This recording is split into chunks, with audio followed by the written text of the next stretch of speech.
America once tried to control human minds.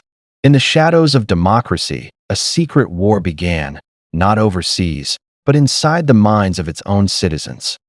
In the 1950s, the CIA launched Project MKUltra. It was designed to break, rewire, and rebuild the human brain. The goal: full control over thought, memory, and behavior. They used LSD, hypnosis, and torture. This wasn't therapy, it was psychological warfare disguised in lab coats. On prisoners, patients, and even soldiers, no one was told. No one could escape. Everyone was a potential test subject. Most never knew they were being tested. One day they took a pill or drank a coffee.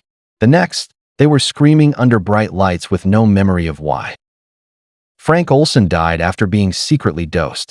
He was a government scientist who began to ask too many questions. Days later, he fell from a New York hotel window. In Canada, patients were erased under Subproject 68. They came seeking help. They left with no identity, no past, no memories, just silence. The CIA destroyed most of the evidence in 1973. They called it cleaning up, but it was really a cover-up of one of the darkest chapters in American intelligence history.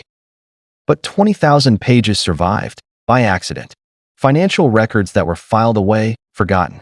That's how we even know MKUltra existed. This is not fiction. This is American history.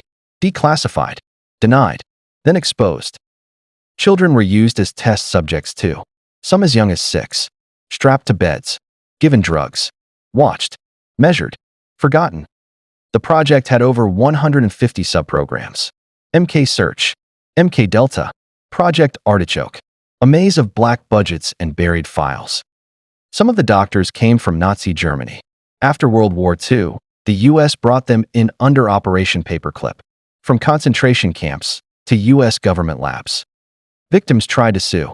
Most failed. The government denied everything, and courts allowed it. One survivor broke the silence in 1977. Nervous, shaking, sitting before a U.S. Senate panel. His words: "They broke me." Congress held hearings, but only after the leaks. The outrage came too late. The damage had already been done.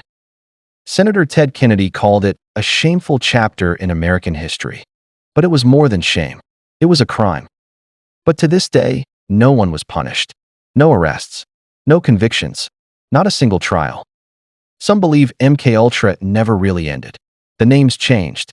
The files were shredded. But the experiments evolved. This is not science fiction.